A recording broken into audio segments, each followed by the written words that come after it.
మరణశిక్ష పడిన ఖైదీలకు సంబంధించి వాళ్ళకు సంబంధించి ఉరిశిక్ష వేసే పద్ధతిని అయితే అమెరికా పూర్తిగా పక్కన పెట్టినట్లు కనిపిస్తోంది. ఉరిశిక్ష బదులుగా నైట్రోజన్ గ్యాస్ వదిలి నిందితులను మరణశిక్ష అమలు చేసే విధానాన్ని అయితే అమెరికా అవలంబిస్తోంది. రెండో మరణంగా మిల్లర్ అనే ఒక నిందితుడికి సంబంధించి ఈ నైట్రోజన్ గ్యాస్ను వదిలిపెట్టి 2 నిమిషాల్లో అతడు కింద పడిపోయేలాగా 5 నిమిషాల్లో పూర్తిగా నిర్జీవంగా మారేలాగా అయితే చేసింది. ఇది రెండో మరణం.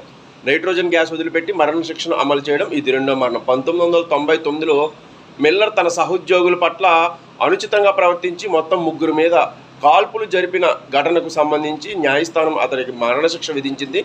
మరణశిక్షను ఉరిశిక్ష కాకుండా నైట్రోజన్ గ్యాస్ వదిలి నిందితుడు మృతి చెందేలా చేసింది.